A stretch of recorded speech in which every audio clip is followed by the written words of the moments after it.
Right now, Pittsburgh's best sports show is about to begin. Call us or tweet us.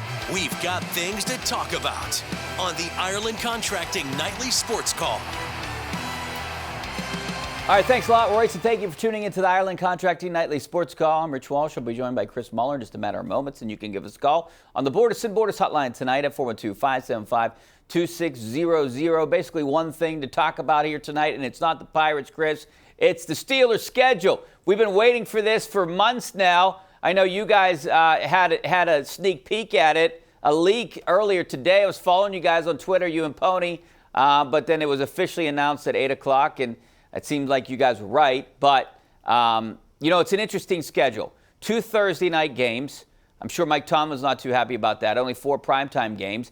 They open the season at home for the first time since 2014 against the 49ers. One thing I like about this schedule, I think it's, other than that 49ers game, I think it's a very favorable start, unlike last year's start.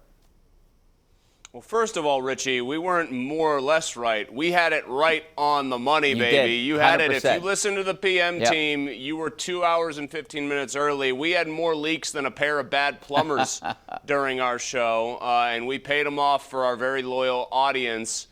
I think that the schedule is a couple of things. One, it's definitely a softer schedule early. I like getting the 49ers early in week 1. They've had 2 successive years now, granted on the road, where they've gone in and beaten high-powered offenses and elite quarterbacks. And I know the 49ers quarterback situation's up in the air with Purdy's injury. We don't know if it's going to be Darnold or Lance, but that's a high-powered offense. I like getting them early.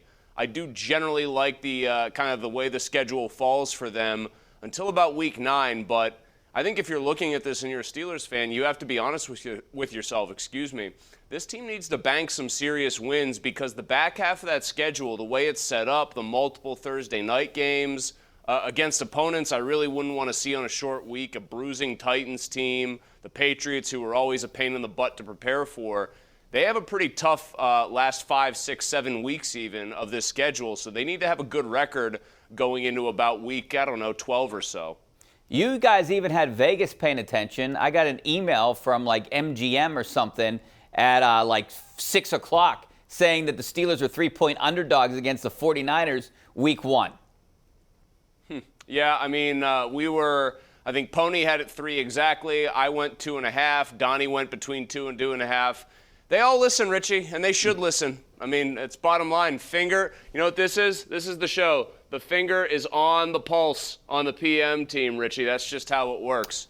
You know what? I will say this. The other thing about the schedule, one other note for you.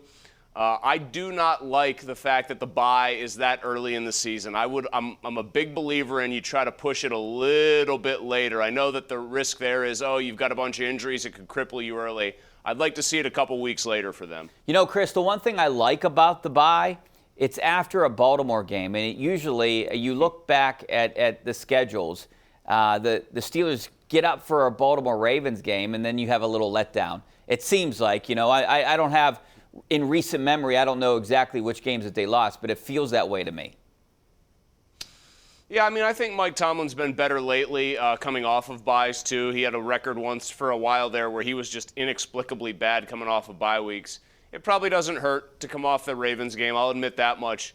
Some other notes on this schedule, I don't know about you, Richie, but when I look at it and I try to parse it out and say, okay, like where are kind of the opinions, where are the things to be noted about this?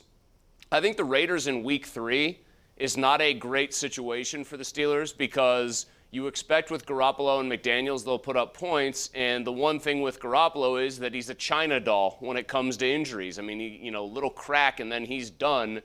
Good chance he's going to be healthy in week 3. And so that means a good chance that game's tougher. The other one that I think is noteworthy here, Jordan Love and the Packers coming in week 10, I believe it is.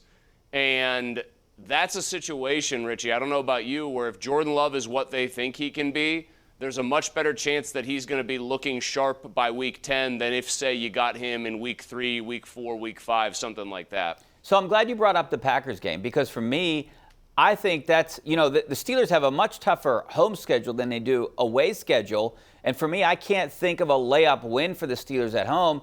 That would be the closest Arizona. to it. maybe Arizona, but I like the Packers as maybe the easiest win. And you would think like the Titans would be, but they're coming off on a short week with Derrick Henry if he's healthy. And you know, I mean, that's not a good matchup for the Steelers on a short week at Derrick Henry. I think the Titans should be an easy win. I don't think they should be a good team this year, but yeah, they're a difficult style. Styles make fights, and I think one of the things that happens when Mike Tomlin's team that wants to be big and physical and tough goes up against another physical team is, and this happens in Ravens games, or it has in years past, they just try to get caught up in that sort of, we're going to out-tough you. We're going to beat you up physically. We're going to show we're more macho, and sometimes that can result in games being much closer than they should be, or losses when they should be wins. So other interesting notes before we take a break. They have a Saturday game in December. You know, sometimes we see that. And then there's 2 TBD games. You know, the Colts, one of them, that could be a Saturday or Sunday. And then the Ravens, the last game of the year, could be a Saturday or a Sunday. Why the Colts, though? That's what I'm trying to figure out. Why that game, that weekend? That's a tough one for me to figure out, too, because that should be a pretty bad football team. Saturday, to me, I don't know about you, Richie, I always think of those Saturday games as like semi-showcase games. Once the NFL gets college football nudged out of the way, they want to put some interesting games there. Do people think that Richardson will have, if he doesn't start week 1, fully taken over and there's rookie quarterback intrigue? Maybe, but other than that, the Colts seem like a pretty nondescript opponent, at least in my opinion. All right, we're going to take a break. I'm going to get more into this coming up next. 412-575-2600 is the number. Give us a call.